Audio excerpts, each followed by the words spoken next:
January 17, 2002. 19 years ago today, this golf bag was stolen from my backyard in Portsmouth.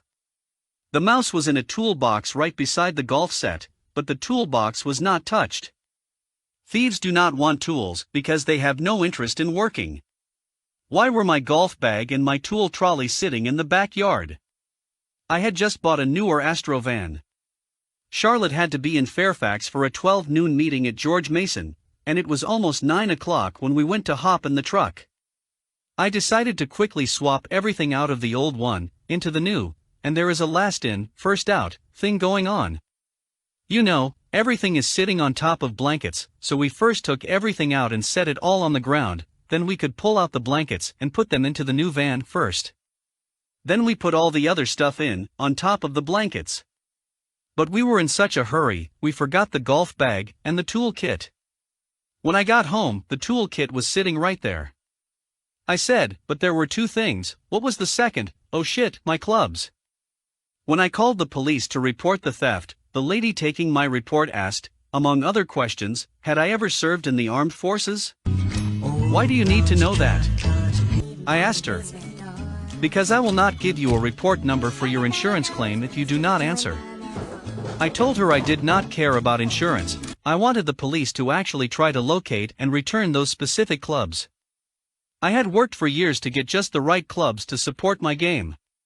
She asked again about my military service, and I hung up. One example about the huge expense of building your perfect golf bag is my putter. I had bought it brand new, many years earlier. It was a TaylorMade TPA XIV putter. Since I bought the club, Wilson Sporting Goods had bought the TPA putter line from TaylorMade, and, while the putter heads were the same, Wilson fitted the putters with a different grip. I bought every TPA XIV I could find. Even though most of their grips had been replaced with aftermarket grips, I bought them for their head. Whenever I found any putter with the original TaylorMade TPA grip, I would buy it and swap its shaft and grip onto the head of a TPA XIV. I eventually owned over a dozen TPA XIVs with TaylorMade grips, but none of them ever had the feel of my first one, the one that was stolen. Serendipitously, one of the putters I bought for $10, because of its original grip, was a beat-up old TPA XIX. It caught my fancy, and rather than pulling the shaft, I put the putter into my bag, and it turned out to be as excellent a putter as my lost TPA XIV. It was so good, I wanted a backup, and at some point I found a brand new, uncirculated, mint-condition TaylorMade TPA XIX, with the grip still wrapped in original cellophane. I bought it for $179.95. I rolled a few putts with it, but pretty as it was, it did not have the feel of my battered $10 copy. The original brand new TPA XIV had cost me $42 at Baidu.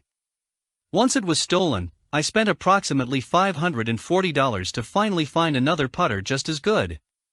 That is why you cannot judge the value of a set of golf clubs by adding up the cost of all the clubs in the bag. You need to also include the costs of their ancestors and the rejected applicants for the position.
If you have ever taken a 7 on the par 3 number 12 hole at Baidu in a better ball tournament with Gary Pope as your partner on a day with no wind, then you can easily understand why I laid up my tee shot on this gale force day to the safe area we like to call Baylor U.